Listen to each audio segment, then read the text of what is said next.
એક રાત્રે ભાભી રૂમમાં એકલા સૂઈ ગયા હતા અને ઘરમાં પણ કોઈ નહોતું. હું મારા પોતાના ઉપર કાબુ ન રાખી શક્યો અને તેમની પાસે જઈને કામ કરવાનું શરૂ કરી દીધું.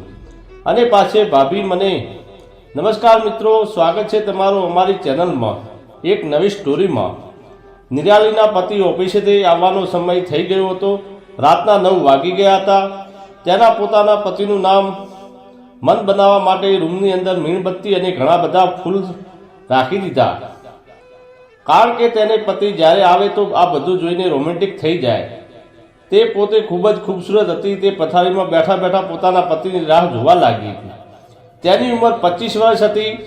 એના પતિનું નામ રોશન હતું. નિરાલીનો પતિ રોશન કામને લીધે ખૂબ જ વ્યસ્ત રહેતો હતો. તે પોતાની પત્નીને સમય આપી શકતો ન હતો. તેને લીધે તેની પત્ની નિરાલી હંમેશા નવી નવી તરકીબ કરતી રહેતી, કારણ કે તે તેનો પતિને ખુશ કરી દે.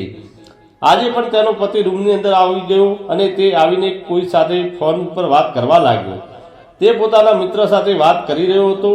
નિરાલીએ વિચાર્યું કે મારા પતિ જ્યારે મને આ સુંદર મજાના નાના નાના કપડામાં જોશે તો ખૂબ જ ખુશ થઈ જશે અને તેમનો મૂડ બની જશે, પરંતુ એવું કંઈ થયું નહીં.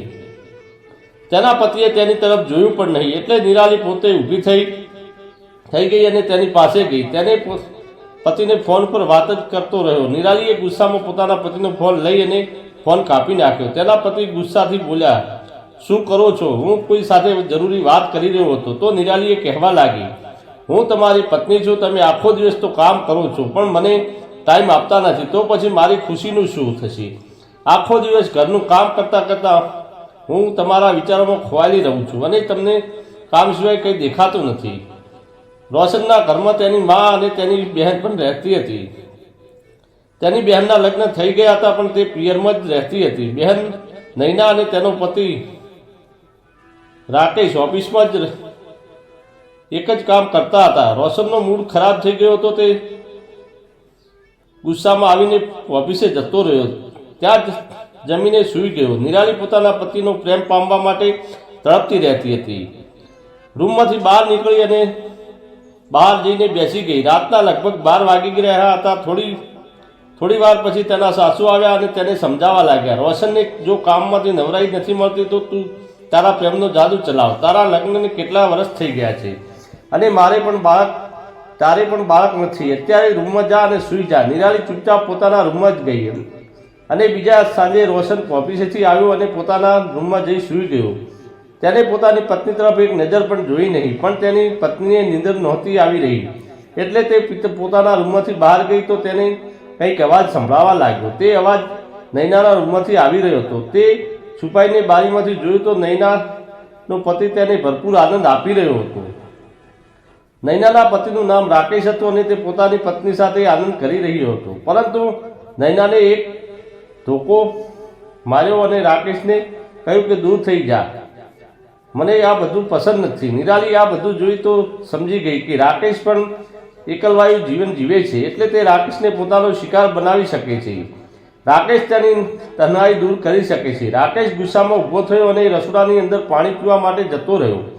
તેની પાછળ નિરાલી પણ રસોડામાં ગઈ. એને રાકેશને પાછળથી પકડી લીધો. પહેલાં તો રાકેશને એવું લાગ્યું કે તેની પત્ની હશે, પરંતુ તેને તેની પત્ની નહીં પણ નિરાલી હતી. તેને પાછળ ફરીને જોયું અને તેને દૂર કરી દીધી અને કહેવા લાગ્યો, ભાભી આ તમે શું કરો છો? નિરાલી કહેવા લાગી, જો રાકેશ, હું પણ તારી જેમ તડપી રહી છું અને તું પણ તડપી રહ્યો છે.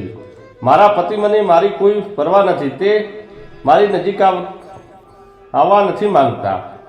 આપણે બંને સાથે મળીને એકબીજાનો સહારો બની શકીએ છીએ. રાકેશ ગુસ્સામાં કહેવા લાગ્યો, તમે આવી હલકી વાત કઈ રીતે કરી શકો છો? આજ પછી આવી હરકત ફરીવાર ન કરતા. હું મારી પત્નીને ખૂબ જ પ્રેમ કરું છું. અને ત્યાં ચાલ્યો જ ગયો. બીજે દિવસે રાકેશ અને નૈના ઓફિસમાં હતા પણ રાકેશનું કામમાં મન ન લાગતું હતું. તે વારવાર ગઈકાલની ઘટના વિચારીને બેચેન થઈ રહ્યો હતો.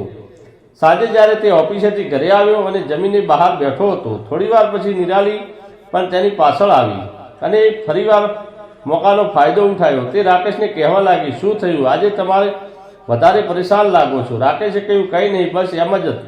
તો નિરાલી કહેવા લાગી, હું જાણું છું આ બંને ભાઈ બહેનને બીજા કોઈની પરવા નથી કહેતા. તે રાકેશની પાસે આવી ગઈ. જ્યારે આ બંને આપણી તકલીફની કોઈ ચિંતા નથી, તો પછી આપણે આપણી ખુશીને શા માટે દબાવી જોઈએ? આટલું કહીને તે બંને બીજાને નજીક આવી ગયા.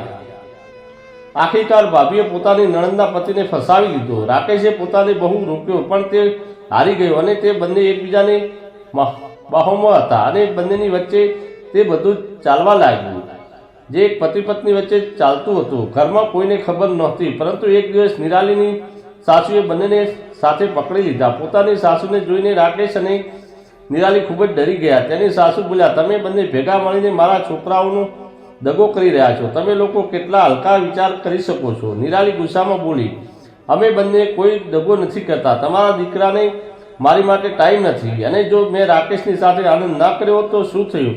મેં ક્યાંક ખોટું કર્યું છે?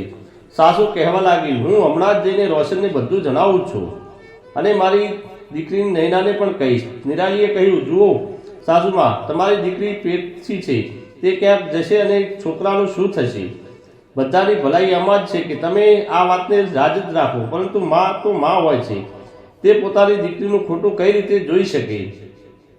તે વિચારવા લાગી, આનાથી બચવા માટે રોશન અને નિરાલીને આ ઘરેથી બહાર મોકલી દઉં. સવારે તેણે રોશનને કહ્યું, તારે બીજા શહેરમાં ઓફિસ બનાવી હતી ને, તો હવે બનાવી લે. રોશન પણ પોતાના બિઝનેસ માટે બીજા શહેરમાં ઓફિસ બનાવવા માંગતો હતો. જ્યારે આ વાત નિરાલીને ખબર પડી તો તે ખૂબ જ ગુસ્સે થઈ ગઈ, કારણ કે રાકેશની સાથે તેને ખૂબ જ આનંદ આવતો હતો અને જો તેના પતિ તેને લઈને બીજા શહેરમાં જતો રહેશે તો પોતાનું આનંદનું શું થશે? વિચારને તે ગભરાઈ ગઈ. એક રાતે સવારે ઘરના પગથિયા ઉપર તેને તેલ નાખી દીધું અને પોતાના પતિને પાડ્યો. તેના પતિના હાથ પગ તૂટી ગયા અને તે વ્હીલચેર ઉપર આવી ગયો. રાકેશ નિરાલીની પાસે આવી અને કહેવા લાગ્યો કે આ એક્સિડન્ટ હતું કે પછી તે કર્યું? નિરાલી હસવા લાગી અને કહ્યું, હા, આ બધું મેં આપણા બંને માટે કર્યું છે. સાસુમાં આપણા બંનેને અલગ કરવા માંગતી હતી, પરંતુ હું તારાથી દૂર જવા માંગતી નથી.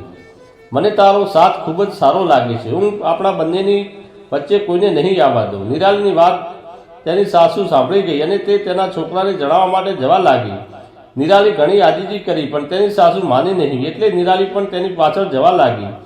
મોકો જોઈને તેણે તેના સાસુને સીડી પાસેથી ધક્કો મારી દીધો અને તેની સાસુ નીચે પડીને તેના માથામાં વાગ્યું અને તે મૃત્યુ પામ્યા.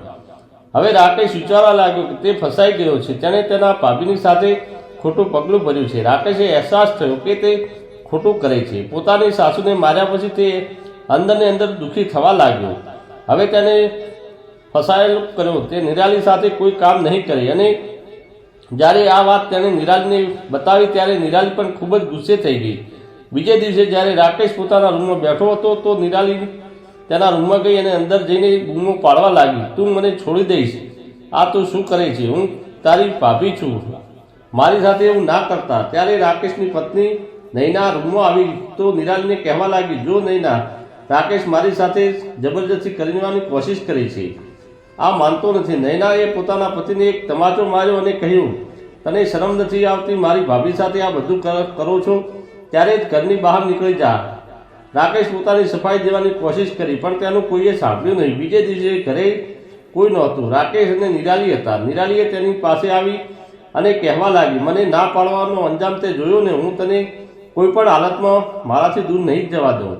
મેં તારી માટે એટલું કર્યું છે, મારા પતિને સીડી ઉપરથી નીચે પાડ્યો, મારી સાસુને મારી નાખી અને તું મને છોડી દઈ જવાની વાત કરે છે. ત્યારે રાકેશ હાથ જોડીને કહેવા લાગ્યો, મને માફ કરી દે, હું તું જેમ કહીશ તેમ કરવા માટે તૈયાર છું. હું મારી જિંદગી બરબાદ કરવા નથી માંગતો. પતિને છોડી દઈશ. તેની વાત સાંભળીને તે નિરાલી હસવા લાગી અને એટલી વારમાં તો નૈના અને રોશન રૂમની અંદર આવ્યા. તેમણે બધી વાત સાંભળી લીધી હતી. નૈનાએ પોતાના ભાભીને થપ્પડ મારીને કહ્યું, તો આ બધું તારા હિસાબે થયું હતું. થોડીવાર પછી નિરાલીના પતિએ પોલીસને બોલાવી અને પોલીસને નિરાલીને પકડાવી લઈ ગયા. મિત્રો, જે કામ ખોટું છે તેનું અંજામ ક્યારેય પણ સારું નથી હોતો. માણસ ગમે તેટલું ગલત કરવાનો વિચાર તેને છુપાવવાની કોશિશ કરી છે, પરંતુ એક દિવસ સાચી વાત બધાની સામે જરૂર આવે છે. પતિ પત્નીનો સંબંધ ભરોસા ઉપર ટકેલો હોય છે. ક્યારેક પ્રેમ વધારે તો ક્યારેક ઓછો થઈ શકે છે, પરંતુ તેનો મતલબ એ નથી કે તમે કોઈ બીજા પાસે ખોટું કાર્ય કરો. મિત્રો, વાર્તા પસંદ આવી હોય તો વિડીયોને લાઇક અને ચેનલને સબસ્ક્રાઈબ જરૂર કરજો. ફરી મળીશું આવતીકાલે એક નવા વિડીયોમાં. ત્યાં સુધી આવજો અને વિડીયોને પૂરેપૂરો જોવા બદલ ખૂબ ખૂબ ધન્યવાદ.